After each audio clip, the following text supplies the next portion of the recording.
All right, so it's 6:10 on my clock. While we're giving people a couple of more minutes to join us, I was asking earlier if you enjoyed the Osiris Rex event video and the Bennu, the description of Bennu. You know, Solomon saying this is crazy, unbelievable. How far have we gone, right? You know, things that were not even imaginable. Yeah. I don't know if some of you know the name, but if you ever heard the sci-fi author named Isaac Asimov, he was very famous in the 70s. He wrote a series of short story in a newspaper. Is a sci-fi newspaper back in the 70s. Outstanding, it's called.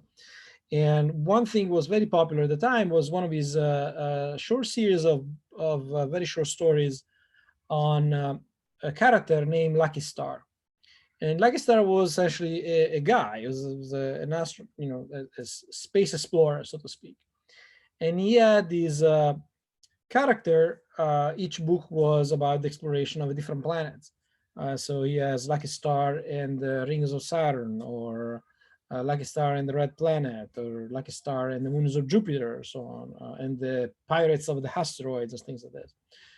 And remember, these are the 70s, and we even just launched the Voyager satellites. And it really fascinates me how little we knew about Europa or about Saturn and so on, or the asteroids per se, and how much his imagination was, um, predictive of some of the phenomena that we later on discovered to be real. A simple example is Europa and the ocean underneath. At the time, we only had a picture of Voyager, and that's about it. And he constructed this idea that if you have ice, you has to be water underneath and things like this, with no knowledge, right? No scientific knowledge of what actually was, and so forth. And for fast forward, 20 years, we lived in the era of Star Trek, right, or Star Wars, so to speak, right, and many other sci-fi movies that have gone through this, and now we're launching a satellite to be on the moon, and we're launching a colony on the moon, and we're launching a satellite to steal a piece of rock from a comet and go away and capture stardust, so to speak, or comet dust, and bring back pieces of it. All these type of things, right? So it fascinates me how things that were like so unbelievable and inconceivable, 20 years ago, are a real reality, like tangible reality of today's life. And I will show you another piece of this today as well. So I hope these kind of mitigate the pain of reading and learning so much astronomy during this course. But does anybody has any further comment on the video, or someone else discussion comment? So I don't know, I guess just kind of from what I've been reading and when I watched the video on the asteroid, is it true? I mean, because it said that most of they retain their original composition. So does that mean that that would be able to bring us, it'll tell us all the way back to the origin of the universe, or I mean of the solar system? That's the hope, yeah. So that's like billions of years old, and Correct. It still has this. So that's just, that kind of blew my mind too. Yeah, that is exactly it. That is exactly it. And I will, today I will show you a presentation by Odaiclet Piccinini, who was a comm student. She gave a presentation to my Tuesday class last week, and I recorded it for you to watch today, because your discussion on Sunday will be, or this coming weekend, will be about her research project. And she's going to talk about trans-Neptunian objects. Okay, so it is absolutely what it is, Stephanie. We are trying to find a way to learn and be sure that what we think is the process of solar system formation, our own solar system formation, is correct. The secret hope is always to find either life or something completely unknown to us, some new metal composition or some new material that we can eventually use for our purposes and so on. Okay, so without further ado, let me start saying that I remind you all that the exam is set for next week. Okay, it's going to be a multiple choice question with some open questions as well. It's going to be during the class time. I'll be on Zoom. You don't have to, as usual. Okay, and we're going to cover everything from whatever we left off last time up to chapter 15 included. Guys, today we're going to talk about chapter 15, which is the sun. Okay, and that's going to be part of the exam next week. Okay. What else?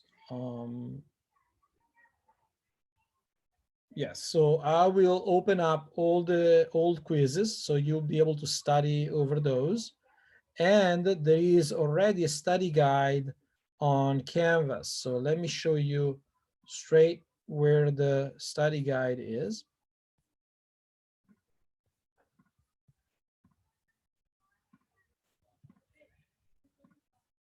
Okay, so this is my Canvas. If you go on exams, okay, you're gonna see, well, first of all, there is an extra credit discussion. Some of you have done, many have not. So you have time until tomorrow to do the extra credit discussion. But here's the document, the review number 2, okay, is a Word document, a little bit longer than the first one, that contains a lot of material for in preparation from the exam, okay? That is going to be your starting point to review subjects and topics for the exam, okay?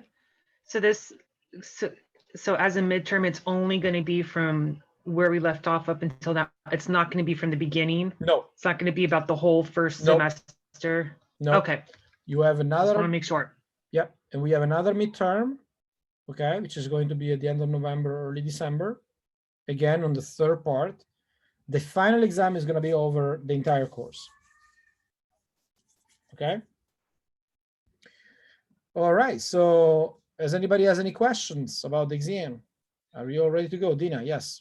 So you mentioned that our previous exam will be available because I haven't had those, the first ones available for some reason. I can't access them. Yeah, I will open them up all, but again, nothing before the first midterm is going to be in the second one. Okay. Yeah. So, but yes, I will open those questions. Okay. All right. So, without further ado, let's let me introduce you. What is it? Where is it? Yeah. Let me introduce you this student. She is currently a neuroscience student at University of California, Berkeley. She was a College of Marine student, and she took one of my physics classes. As she worked with me in astronomy for a semester. If you don't know, there is an option for students to do what is called independent research or research studies, actually, where you can work on a project with a professor. You get 1 credit unit, and she did some data analysis on some explosion stars that I studied. She learned some programming language, and then in the summer she was able to get into this internship paid in University of Northern Arizona at the Lowell Observatory. So unfortunately COVID hit in the spring, so she couldn't go there. She did all her internship from home, but they have a lot of system in place where she interacted with their mentors a lot. I help her out a little bit from here. They have like research groups, they have other opportunity, career development, so forth. Okay, remember, she was not interested in astronomy, right? But that knowledge, she said, I think she mentioned in the video as well, some of the things that she learned both with me and in the summer, she is actually going to use it while she's at Berkeley, okay, and probably in the future as well. Okay, so let me start off sharing the video and the audio. I hope this works. This is the first time I'm actually sharing a video. Okay, let's see. Can you see my ugly face twice now? Yep. Cool. So I'm going to start from here, and I hope that the audio was good for me. So I hope it's good for you as well, as much as the presentation. Okay. So if anything crack, let me know. My computer is a little slow today. So Don't worry. The first part is always like that. Yep. Okay. Here we go.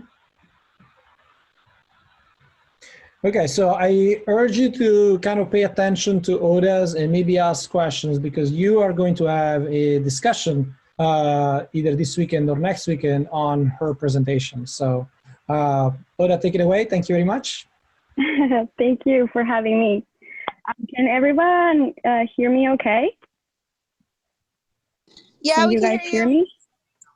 I can hear Yes. you. Yep. All right, perfect. Thank you so much for that.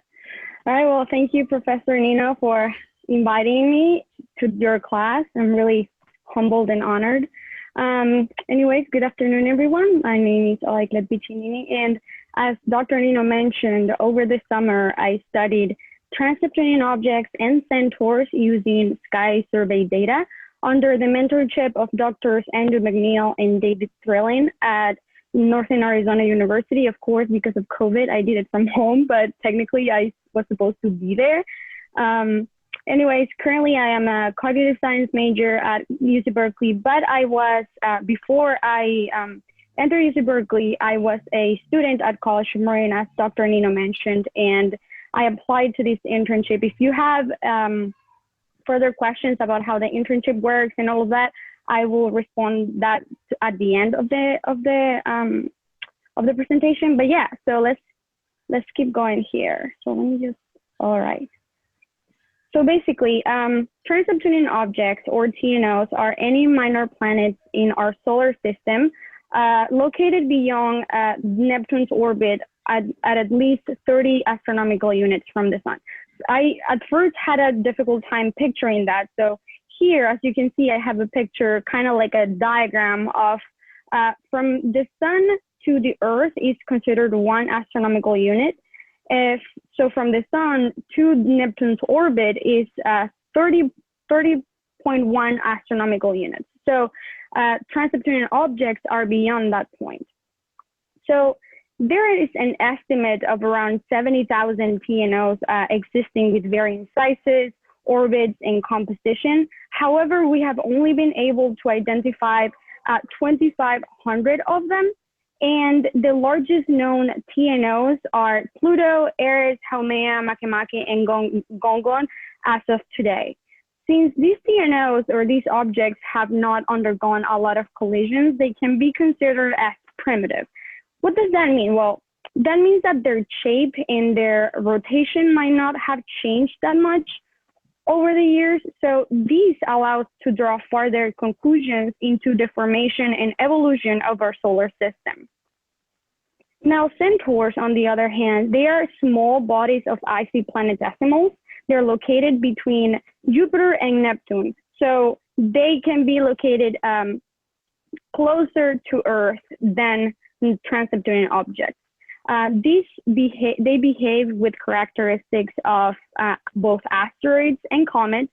And even though it is difficult to determine how many centaurs are there in space, we estimate a number of centaurs in the solar system to be up to 10 million, with more than 1 kilometer in radius.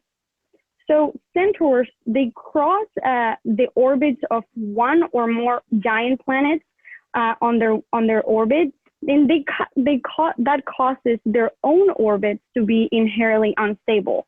However, there is one centaur, 514107, that's the identification of the centaur, and this one might have a stable, though retrograde orbit. Now, why do we study, TNOs and centaurs? Basically, TNOs are the closest, most observable analogs to the growing inventory of debris. Sorry, my English is a little hard sometimes when I'm nervous. But anyways, they're they're the closest and most observable analogs to the growing inventory of debris disks observed around the stars. So the study of the surface properties of asteroids can reveal some of the genetic links between TNOs, centaurs, comets, water-rich asteroids, and Trojans. So finally, we study TNOs and centaurs because we can get a much deeper understanding of the history and the evolution of the solar system.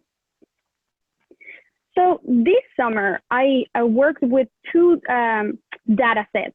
One of my data sets was from the Zwicky Transient Facility. And the Zwicky Transient Facility is a wide field astronomical survey using a new camera attached to the Samuel Oskin telescope at the Palomar Observatory here in California. And this telescope is designed to image the entire northern sky in 3 nights, and also to scan the plane of the Milky Way each night to a limited magnitude of 20.5. Another part of my data was from the Asteroid Terrestrial Impact Last Alert System Atlas. This telescope was developed to identify dangerous asteroids before they threaten Earth. I think I heard Dr. Nino talking about near-Earth asteroids. So this telescope is actually designed to detect those asteroids. It consists of 2 telescopes 100 miles apart from each other located in Hawaii, and each of the 2 telescopes surveys 1/4 of the whole observable sky 4 times per clear night. And it promptly submits the observations of the near-Earth asteroid to a website that is called Minor Planet Center. And then astronomers all over the world collect further measurements needed to calculate if that asteroid or if asteroids could threaten Earth. So the photometric data that I obtained was as follows. So I obtained detections of 48 TNOs and 16 centaurs from the CTF telescope, and detections of 22 TNOs and 7 centaurs from the Atlas telescope. From that data, I derived some products, which in research you call them data products. So I derived rotational periods, light curves, and colors. So the rotational periods basically tell us the rotation of the object in its own axis. This helps us derive the light curves. So then the light curves can help us learn about the shape properties of the object. And here we can see a typical light curve. If you watch a distant object long enough, you'll find that it varies in brightness over time. So as they spin, the amount of light they reflect changes. So that amplitude is directly related to the elongation of the object. Now, the colors is the difference in magnitude between the 2 filters. And I'll talk more about the filters in a minute. But basically, the colors tell us about the composition of an object. All right? If you guys have any questions as I go, please feel free to shout out and I'll stop.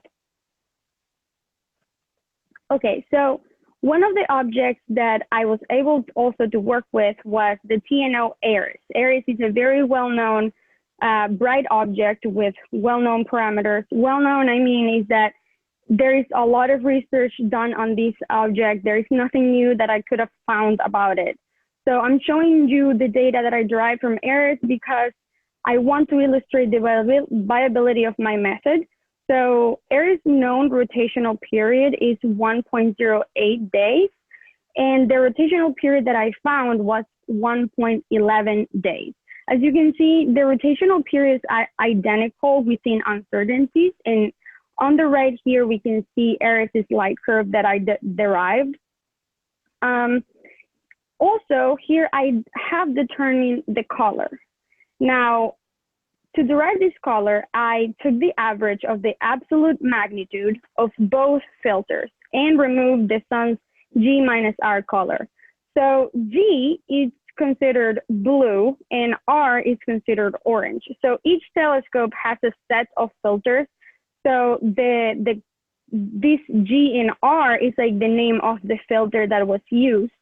And so it's not, the color is not like a visible range.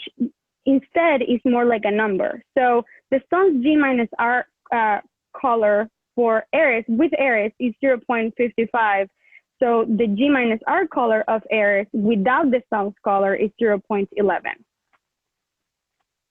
Now, this is the part where I get really excited, because this object was the one that I worked the most time during my internship. And so basically, following the same method that I used with Eris when I derived the rotational period, I derived the rotational period of 2015 KZ120. And so this object was discovered in May 20th of 2015 by Pansars 1 at Haleakala. This object had no known period, or at least not one recorded in the light curve database. So the rotational period that I got was 0.45 days. This object had a magnitude of 10 mags. And subsequently, I used the same method on finding the color of Eris to find the color of this object. I folded the period to the light curve, finding the average in magnitude and removing the sun's G minus R color. And as you can see, there's other filters here that I found is C minus O color. So for this object, the G minus R color was 0.22, and the C minus O color is 0.20. C and O means, for this particular case, means cyan and orange. Sorry, I'm not pronouncing it well. Cyan, I guess. Anyways, this is because you're fine. Odaiclet is cyan. Okay. You're good. You're good. All right, thank you. So the C minus O comes from the Atlas telescope. This was the data that we had the most. And so the G minus R was data derived from the CTF telescope, and the C minus O was data derived from the Atlas telescope. So as I said, each telescope has their own set of filters that they use.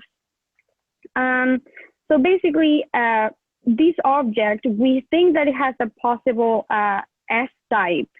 And what does that mean? So asteroids are generally classified by their composition. So I don't know if Dr. Nino have talked about the composition of asteroids, but I'll give you a little bit of a review. So the C-type asteroids are most common, and they probably consist of clay and silicate rocks. And they're dark in appearance, and they are among the most ancient objects in our solar system.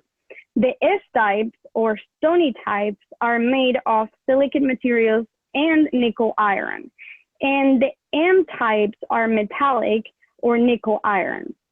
So that's a little crash course on that. And then so studying the colors along with the spectra of the object provides insight into the object's origin and a potential correlation with other types of objects. Another thing that I found interesting about this object was its orbital diagram.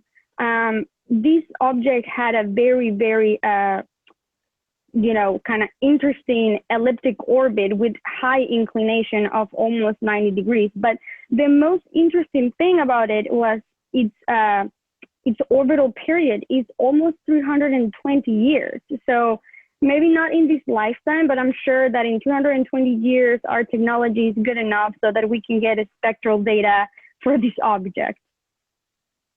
So another goal that I had this summer was to get a shape of an object, whatever that object was. For example, we have here the object 45864. To derive the shape of an object, I use the database of asteroid models for inversion techniques, DAMIT, and it's a database for shape models in the Czech Republic.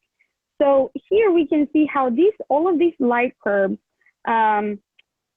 go from this to this. So basically we used light curve inversion technique methods combined with other inversion techniques and spin pole data, the period, the scattering parameters. So we created a 3D shape of a model, of the model of an object. So that's exactly what I did with my 2015 KZ120 object. And I finally got this provisional shape. So this is a best fit provisional shape with a spin pole lambda at 220 and beta at -15. And as I mentioned, a period of 0.45 days. Here we can see the North Pole view, the equatorial view at 0 degrees, and the South Pole view, and the equatorial view of 90 degrees.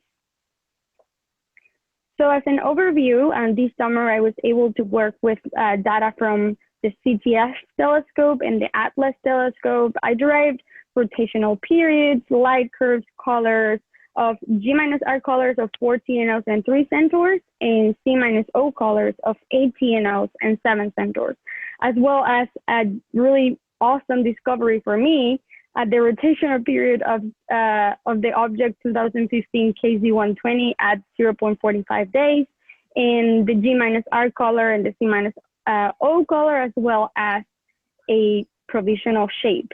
So I'm done with my presentation. If you have any other questions, I'll be more than happy to, answer them. And if Dr. Nino could also help me out with that, because as you know, I'm not a physics major.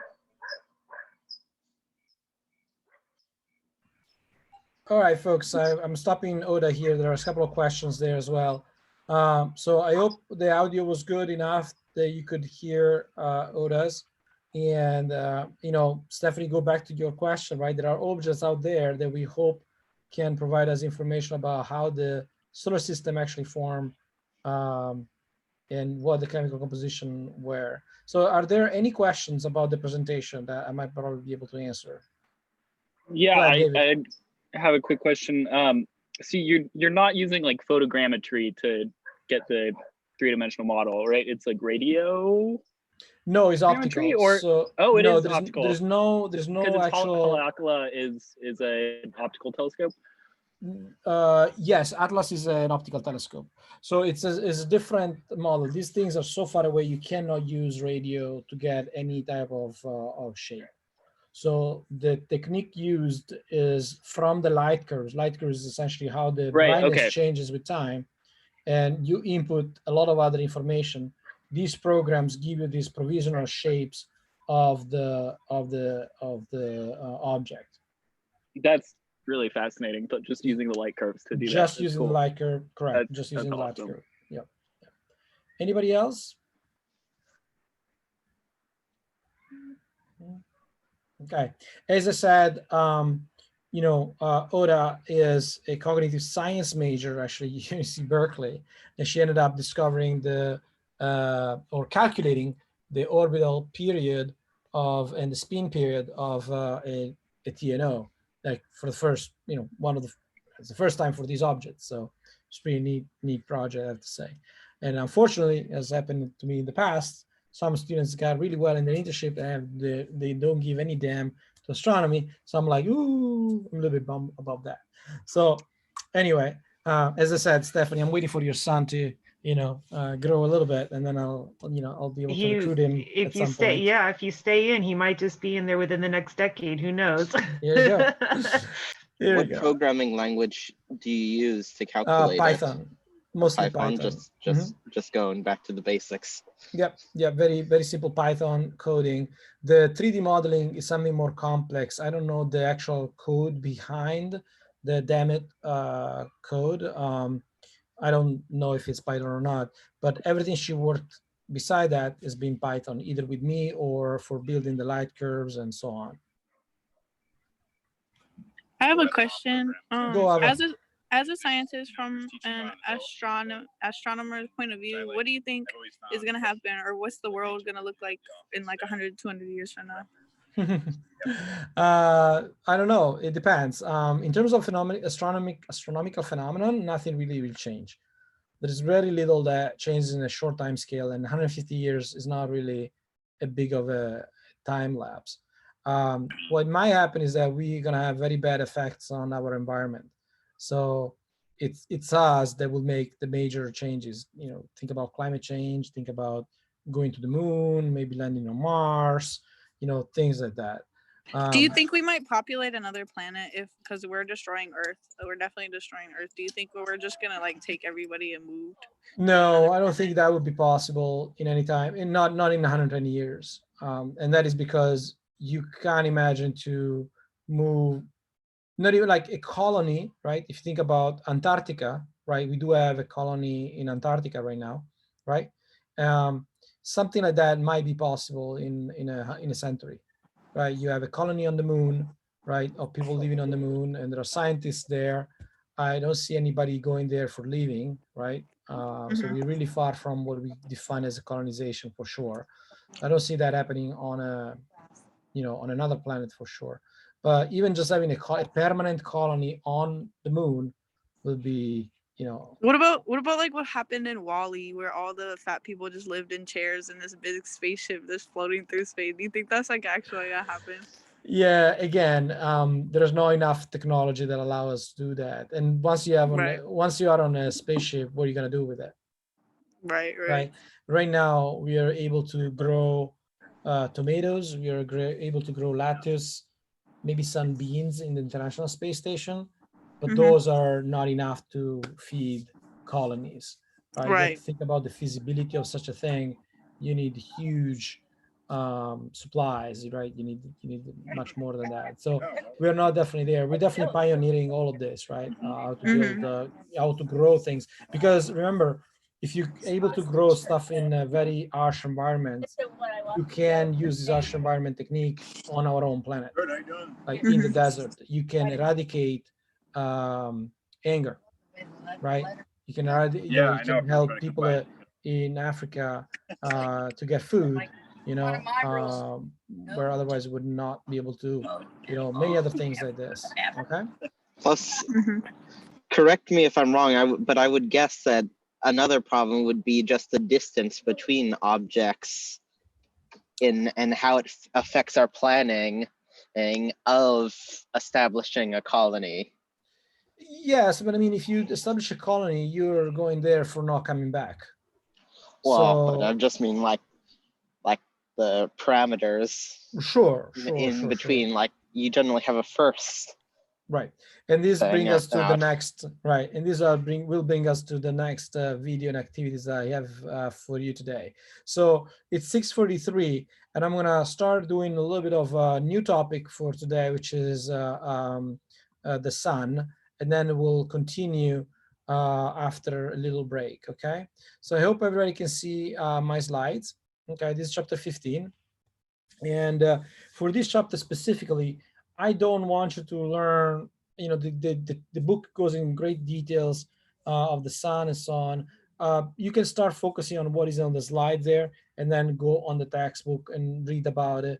But I'm not gonna go too much in the details of the sun itself. So let's start.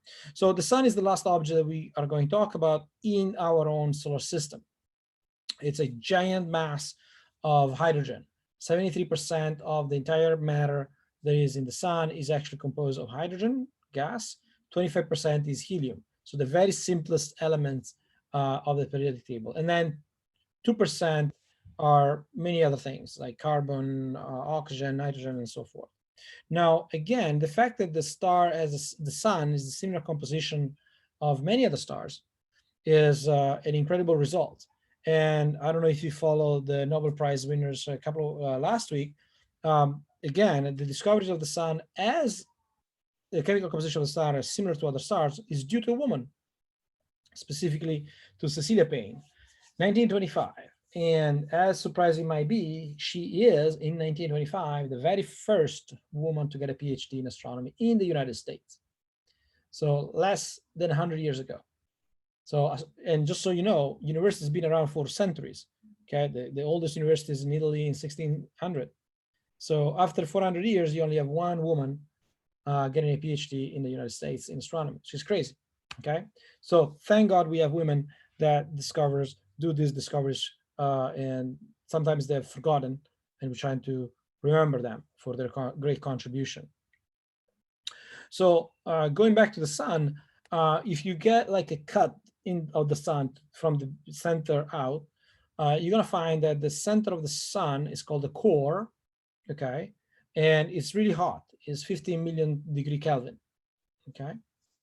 Outside this core, the energy produced by the sun has to come out, right? Because eventually it's becoming X-rays, optical, heat, everything, right? So you have this region called the radiative zone, okay? Does everybody know what the radiator is in your car?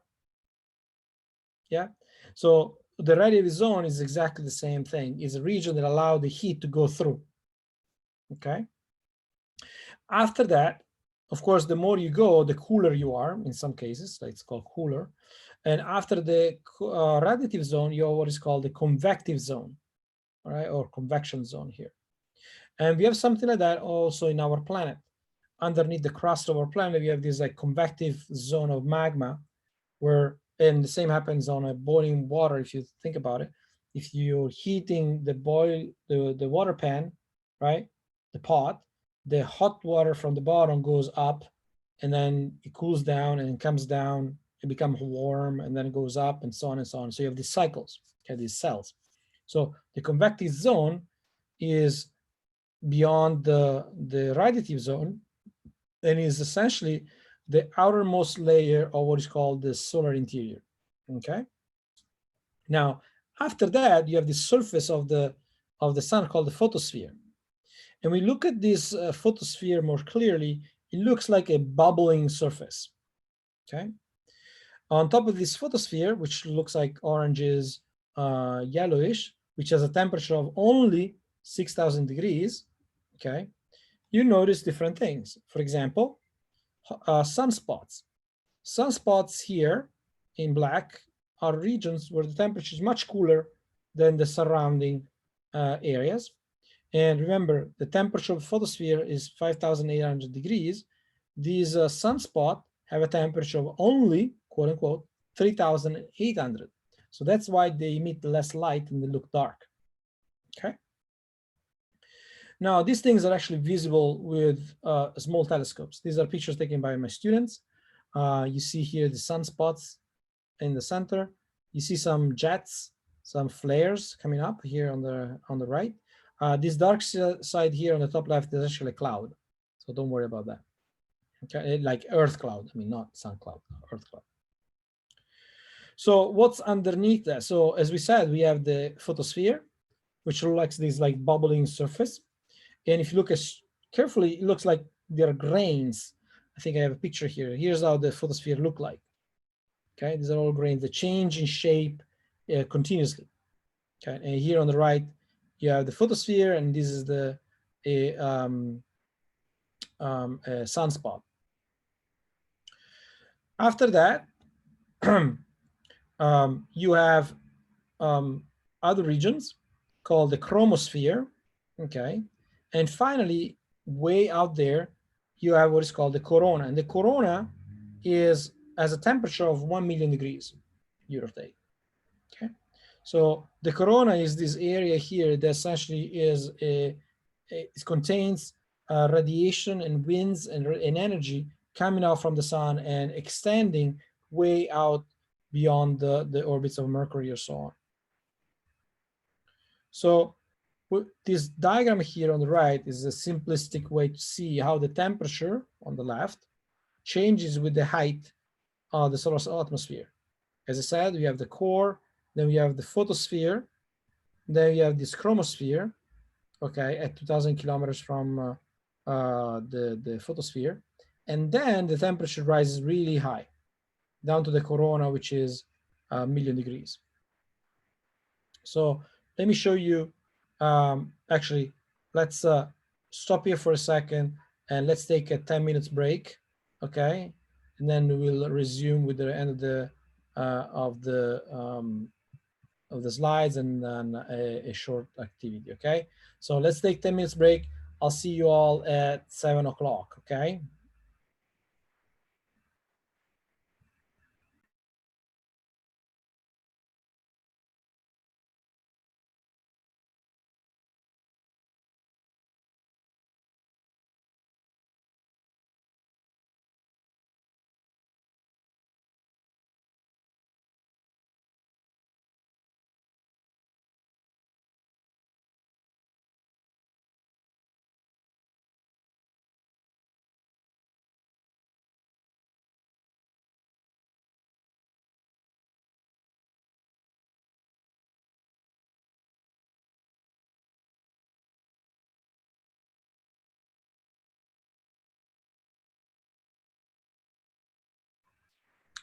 Lydia, are you still there? I just saw your message. Was there a problem with the Zoom?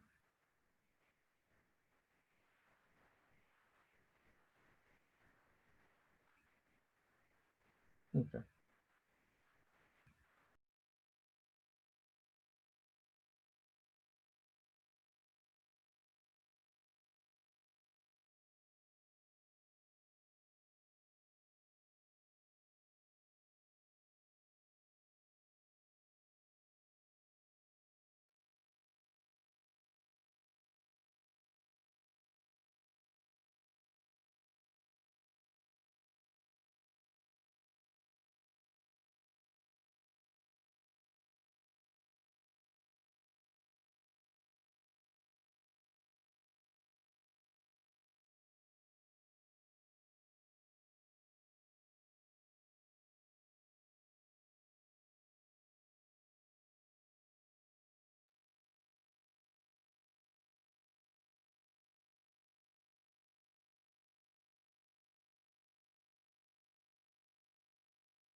How's the COVID situation, Dina, back home?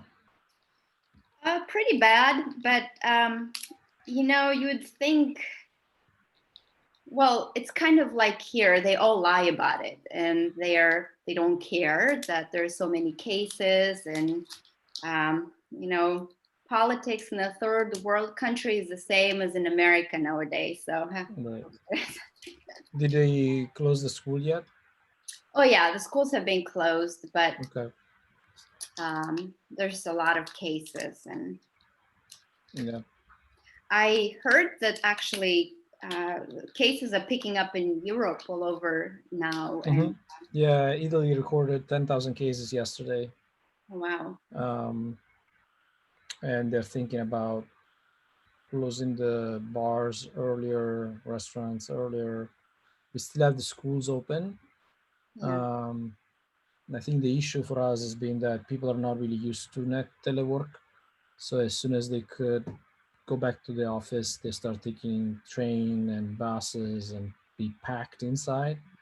And like in cities like Milan, Rome, Naples, and so on. And that's what has been driving the new spike of cases. Yeah, I mean, my sister, as I mentioned before, she lives in France, and in the summer she went to vacation in Switzerland, Germany, and she was showing me pictures of people around. No one was wearing a mask. Right. Bars are full, restaurants are full. I'm like, do they know it's COVID out?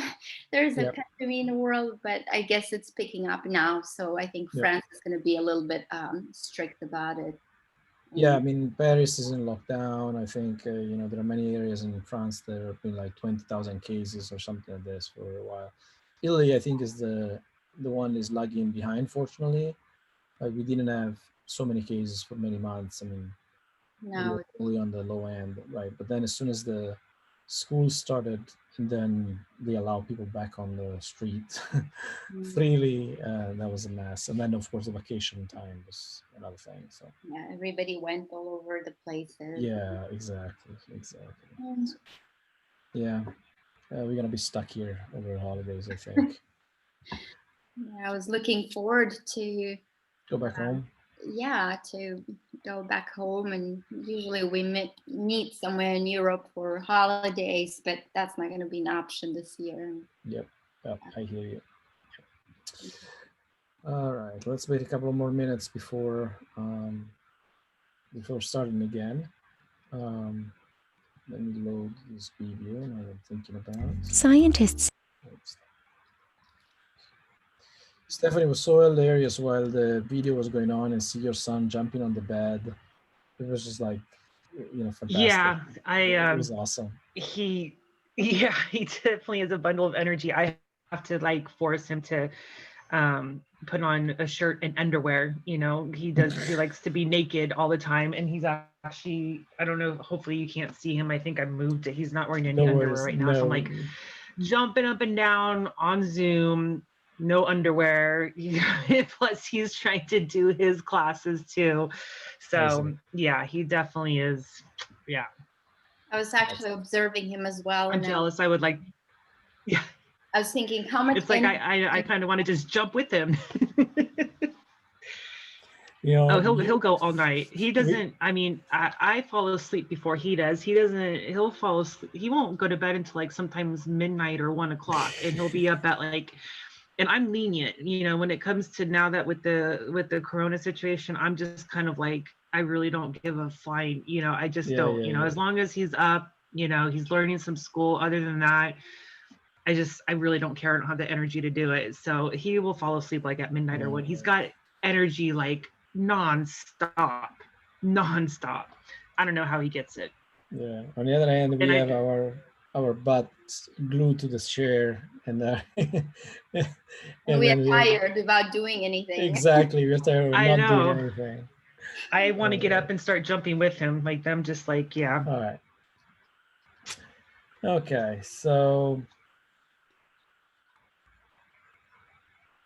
let's see, 1 more minute, and then come back.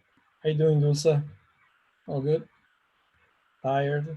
Yeah. Well, yeah, my daughter doesn't sleep the whole night last night. No. Yeah, but how old is she? She's about to turn 7 on Halloween. All right. So she's pretty excited about it, but she saw a scary movie last night. Oh, okay. It was like, yeah. And now she's scared.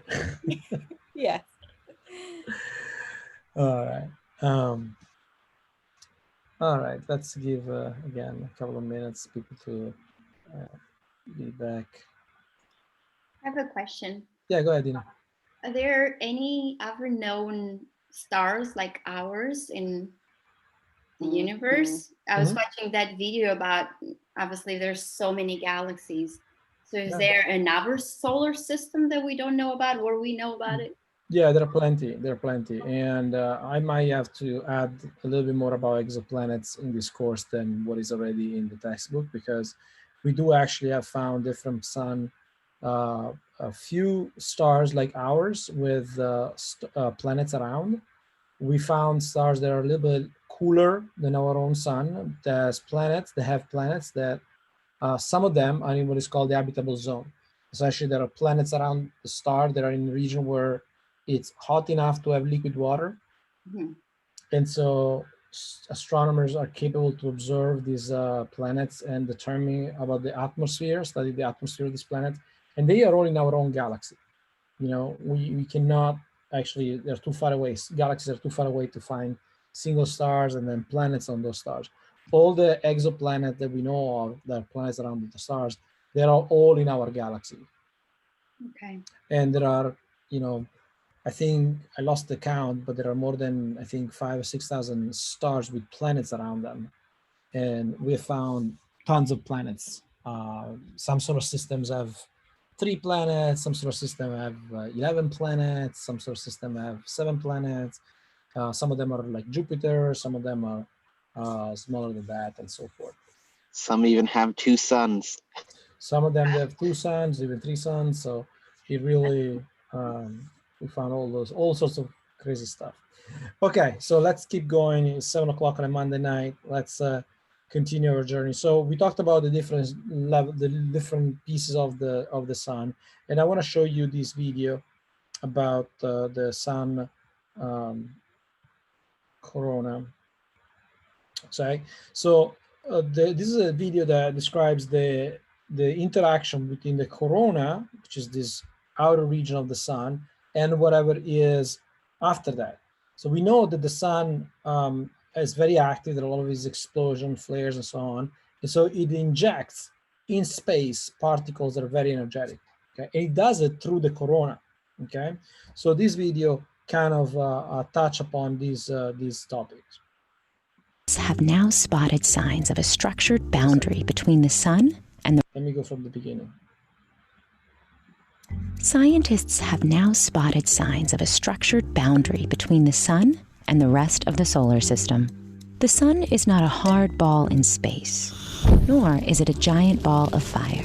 Instead, it's a mass of charged particles and magnetic fields. This material extends outward, flowing beyond the surface of the sun, creating an atmosphere that spreads throughout our solar system. But the transition is not perfectly seamless.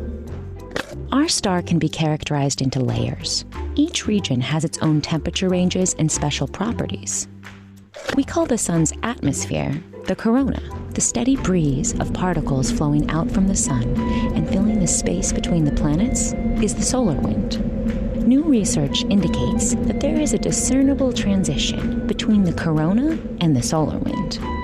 This difference is marked by a visible change in the consistency of solar material departing the sun. About 20 million miles out from the sun, the very nature of the solar material changes, and the sun's magnetic field no longer controls its movement. At this point, the flow becomes more turbulent. Like water from a squirt gun, the plasma starts as a stream, but then breaks into drops. The farther out it goes, the weaker the sun's magnetic control of the material, and the less clear its form becomes. To find this transition, scientists took images of the faint solar wind and used an algorithm to dim the competing brightness of background stars and dust. These are the first movies of the solar wind itself in a previously unmapped region, helping us understand what's flowing from the sun through the space around our planet and out to the edges of our solar system. Crucial information as we continue to explore.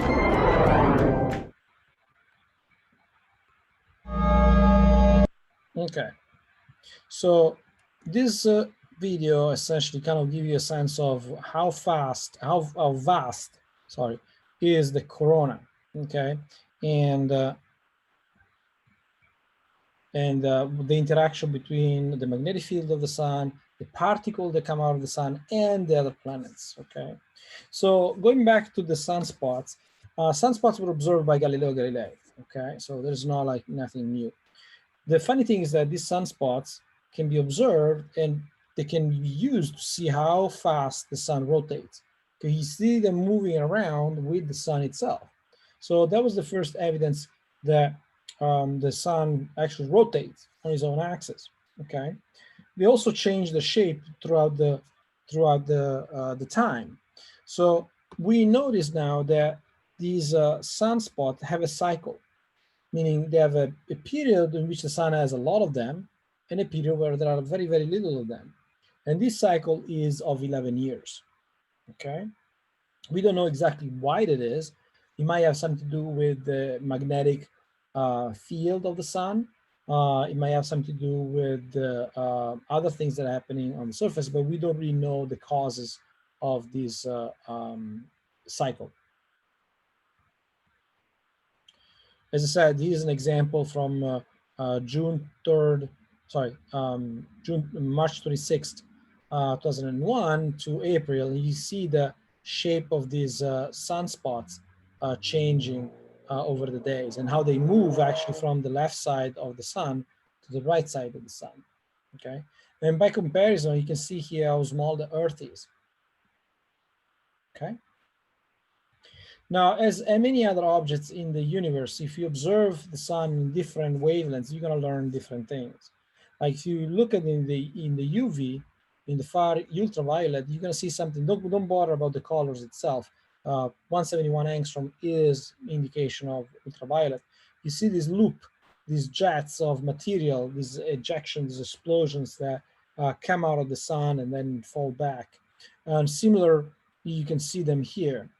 Now, if you look at more towards the optical, you barely can see those loops, but then you see these very bright regions over here, okay, where light comes out. And then if you look on the magnetogram, which is actually an image that tells you what the magnetic fields look like, you can see that this dark region, a region where the magnetic field is very, very different than bright region or the rest of the sun. So again, looking at the sun with different glasses allow you to see different things and therefore understanding what is going on in the sun in a better way. Going back to the flares, there are all sorts of flares. The sun surface is super active, has a lot of things that are happening both on the level of the photosphere, in the chromosphere, in the convecting zone, like we have on our own planet. We have volcanoes, right? And earthquakes. So now here it's very, very extremes. And you have these incredible jets of particles that are coming out. And again, look at the size of Earth. Okay, here's just 4 different examples of 4 different jets. And currently we have satellites around the sun that monitor this behavior. Stephanie, do you have a question? So do those flares affect our weather at all? Like, yeah. So would that be heat waves or? No, right. So no, they will not. What these things has an effect on, because of the particle that can travel that far out, are very high energetic. They will actually affect our satellites for communication. So when you heard the term, there is a solar wind storm or something like that, those means they're very high energy, like gamma ray, X-ray particle, that are capable to penetrate a little bit deeper into the magnetosphere, and that they can affect our communication systems. So your GPS go nuts, the satellites for communication go nuts, and so on and so on. But they're not really heat wave per se, okay?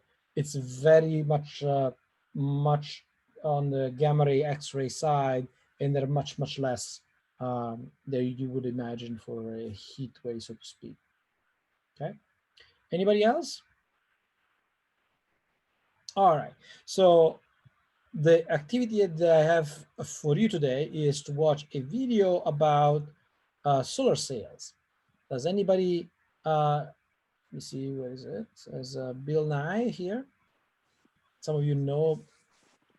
I didn't even know about Bill Nye until 15 years ago when I came to the United States, and people were asking me, so do you know Bill Nye? I was like, I don't know what you're talking about. And I learned there was like yeah, exactly. So Karen was like, oh, he's great. Yeah, I didn't know who this guy was until 15 years ago. It's like, it never crossed the ocean. But anyway, so let's watch this video about Bill, and then I'm gonna break you in groups. And did Carl Sagan cross the ocean though? Carl Sagan did cross the ocean. Yes, it did. So before I do that, let me just post a link to the. He crossed time too. He was dead by the time I saw him. But okay, it is. Still, inspiration. Okay, so for all of you, here is the link to the page. And there is also the link to the video that we are going to watch now.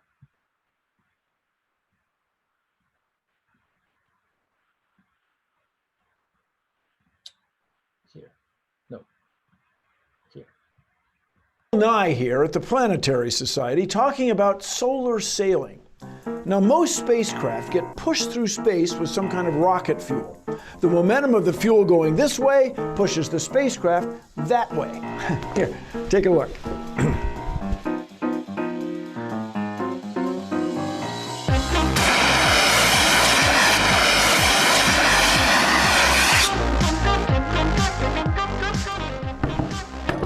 Now, if I had been in space, I would have drifted away. There are a few different types of fuel that are used in space travel, but they all come out of an onboard fuel tank. So they all eventually run out of gas, if you will. And when they do, that's it. They're done. No more propellant means no more push. No more push. But a solar sail spacecraft like this one doesn't need ordinary rocket fuel. Instead, it gets pushed through space with a free supply of energy, the pressure of light. Light is made up of particles we call photons. So imagine this ping pong ball is a photon, a single particle of light. Now, photons weigh nothing. They have no mass, but they still have momentum. If we have a spacecraft that's low enough mass and big and reflective enough, then photons can give it a little push. Each photon imparts just a tiny bit of momentum, but the sun pumps out billions and billions of them every second. Now imagine this happy cookie sheet is the reflective sail of a spacecraft. Whoa! It gets a push through space. In the vacuum of space, it really works. Solar sailing is a game changer. These spacecraft can be steered a lot like sailing ships at sea. They can be pushed away from the sun or turn and tack toward the sun. Now, someday soon, we could be sailing around the solar system with the unlimited energy of sunlight. And maybe one day in the future, we could even sail one to another star. Solar sails will be pushed through space by sunlight.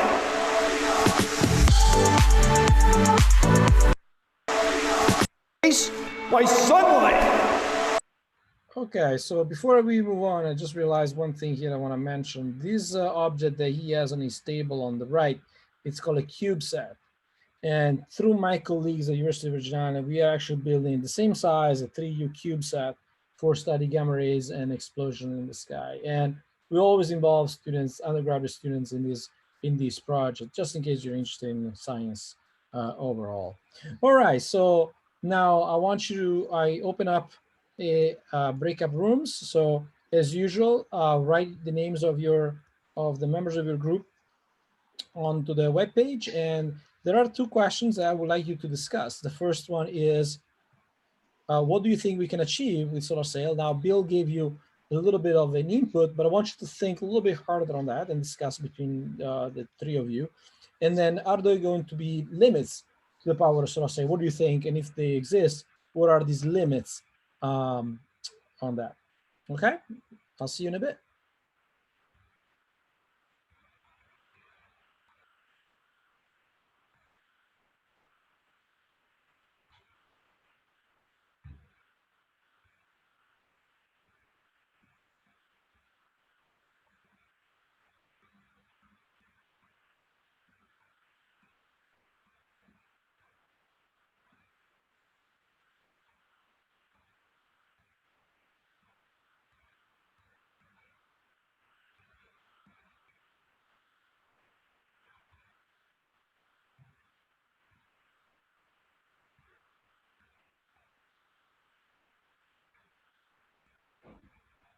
Lydia, you have to click on something that says join room.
I'll be out there in a minute, Koopy.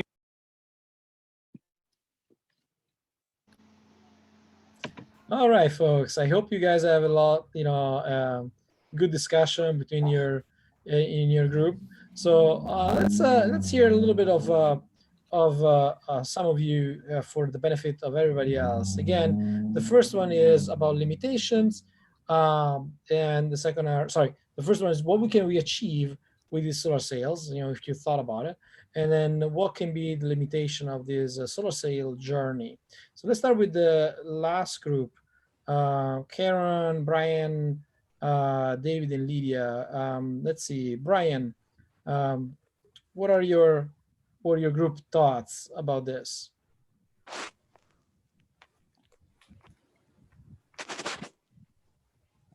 Was Brian with you, Karen?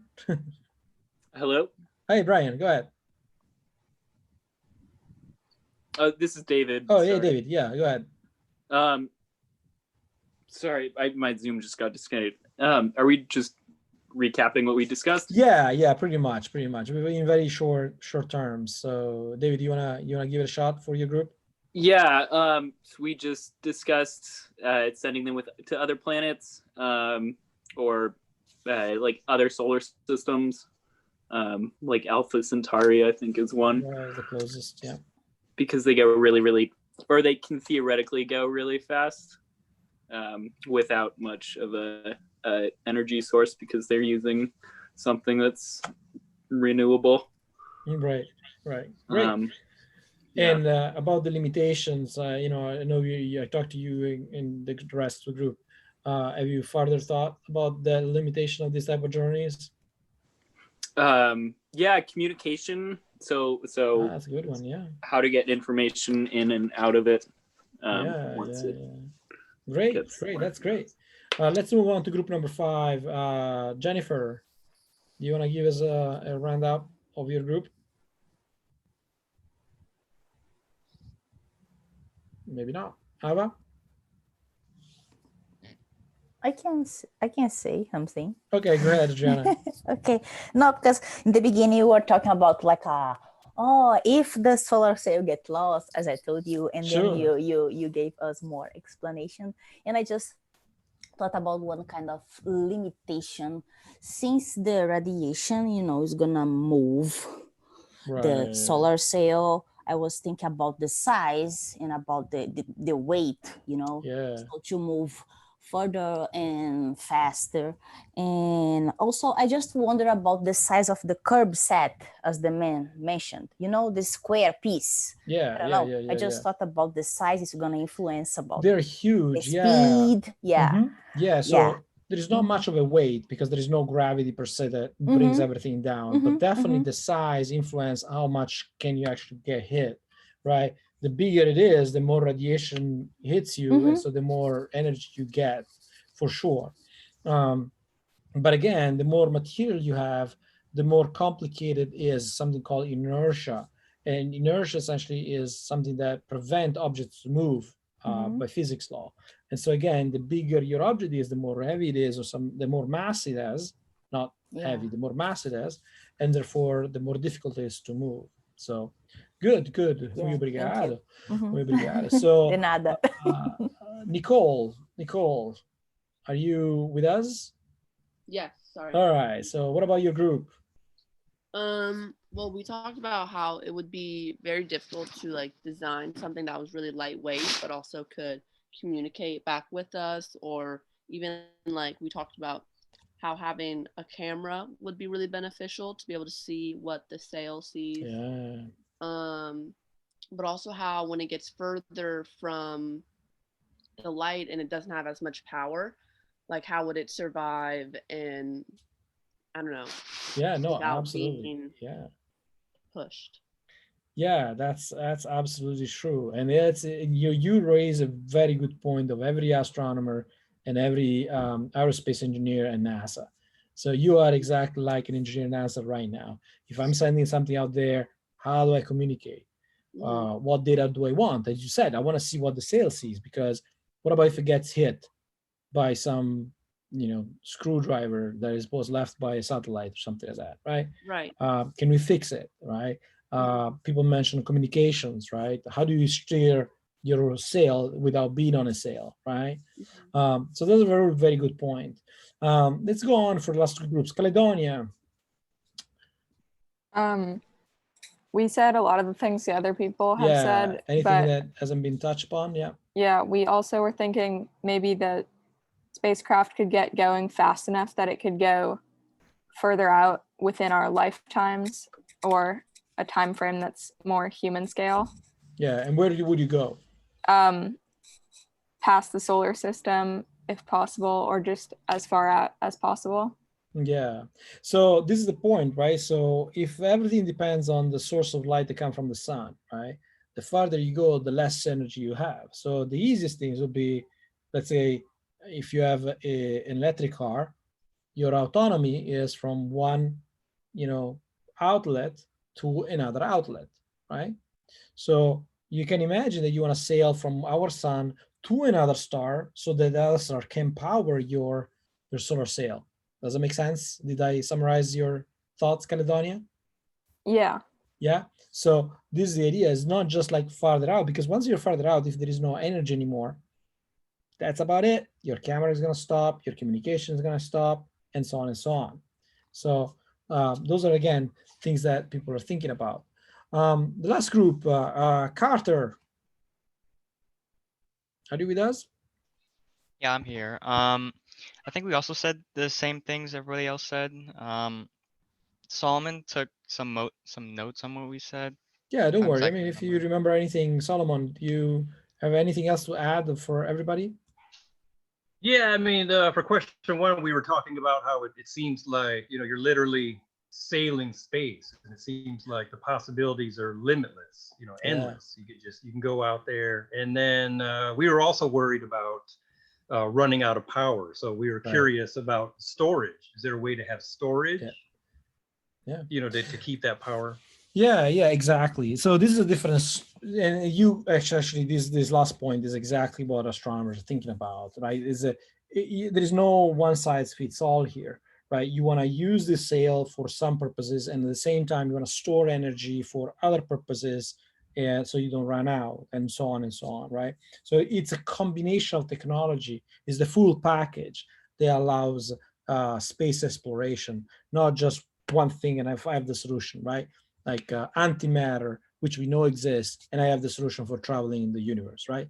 Like Star Trek kind of thing, right? We are not there yet, or we are not there at all. But we have these different technologies that allow us to explore in a much easier way. Okay, very good, very good. So, so after this conversation, what I want to do with you is starting a new chapter that is not going to be in the exam, and it is about stars. So now we talked about the sun, and as we have discussed, the sun is a star. But what really happening in a star? Well, as we said, the sun is a giant ball of gas, hot hydrogen, okay, that produce a lot of energy. This energy shows to us as heat, of course, X-rays, gamma rays, and so forth. And now that we have this technology in our own labs, we understand that producing gamma rays and X-rays requires a lot of energy, okay? So there are two main sources of energy in the universe. One is gravity, and the other one is nuclear power, okay? Now, everybody knows why Einstein is famous. If I have to tell you what is the formula, the mathematical physics formula that everybody associate Einstein's with, anybody want to chip in? E equals mc squared. E equals mc squared, right? E equals mc squared. What does it mean? The E stands for energy, the M stands for mass, and C is the speed of light, okay? What it means is that you can transform energy into mass and vice versa. We can convert mass into energy. And this conversion factor is equal to the speed of light to the second power. So a single gram of material can be transformed into energy and produce a huge amount of energy, okay? Another way we can produce energy in stars is very evident is through gravitational force, meaning gravity is this force that pulls everything down, okay, towards it. And doing this, contracting, you can also transform mass into energy, okay? We know on our own planet that Einstein was right.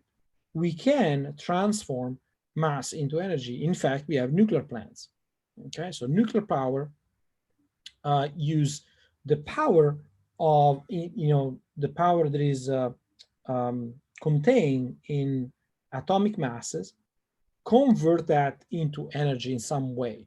So there are two ways in which we can produce energy through nuclear processes. The first one is called nuclear fission.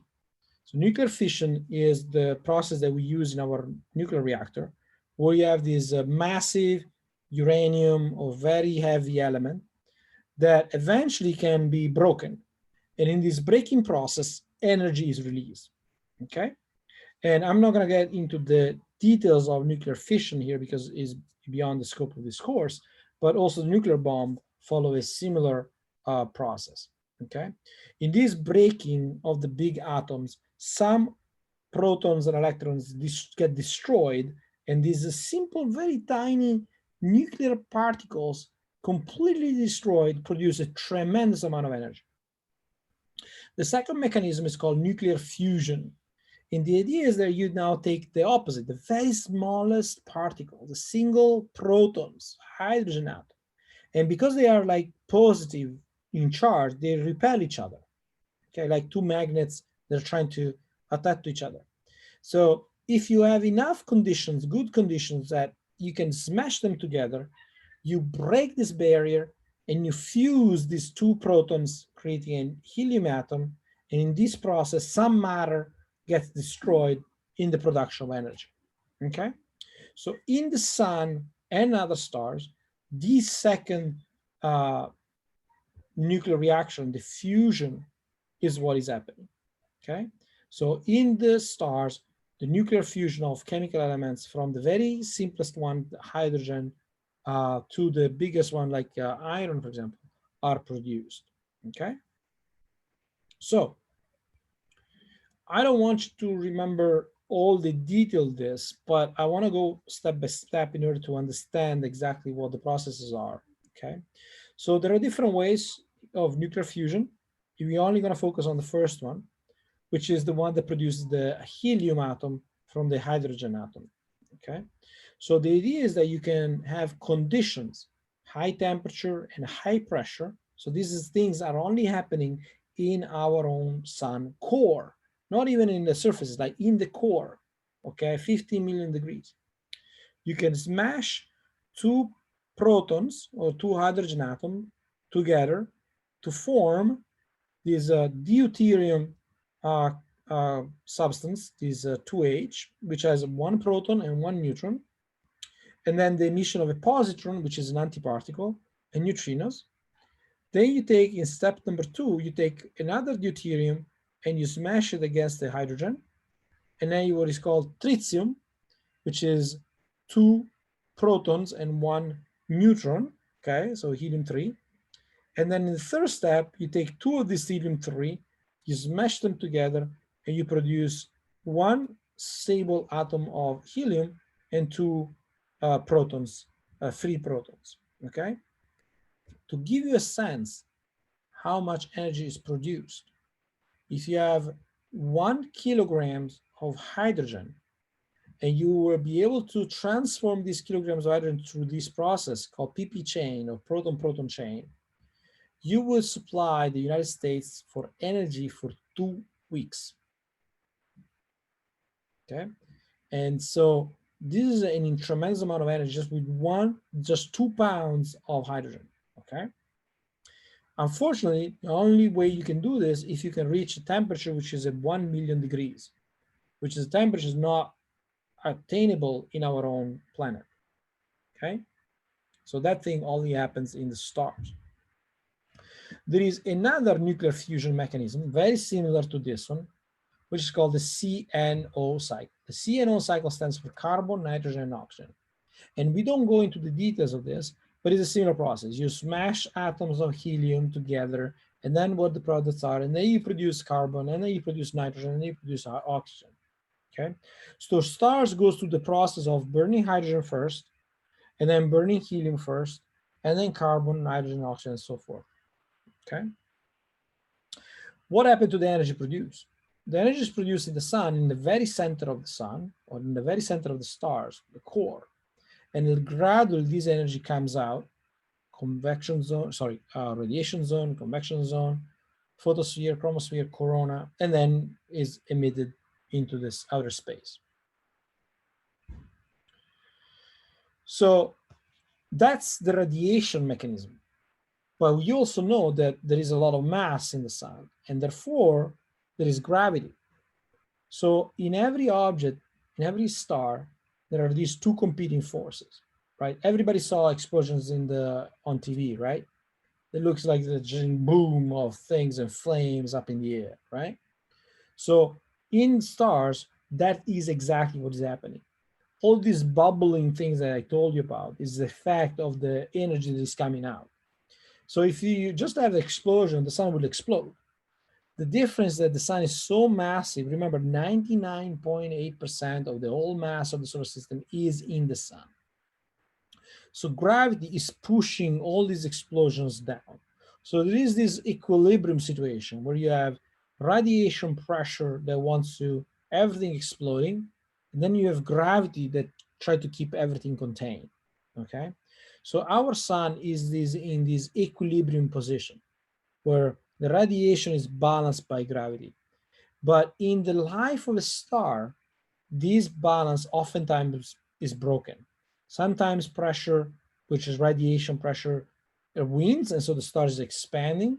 Sometimes gravity wins and the star is contracting, okay? So there is a lot of this over the course of the life of a star.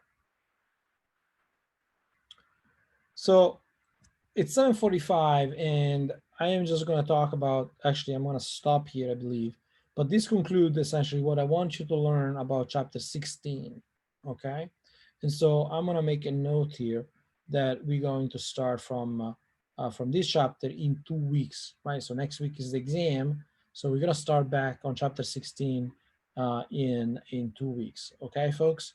So I'm going to stop here for you tonight, because I want you to focus on the exam coming up. So I'm going to open up your old quizzes after tonight, so you'll be able to use those as study guide as well. Remember, there is a study guide on Canvas as well. Okay. All right. So that's all I have for you folks for tonight. And if there are no further questions, I'll be here for a couple of minutes extra. Otherwise, I'll see you on Monday.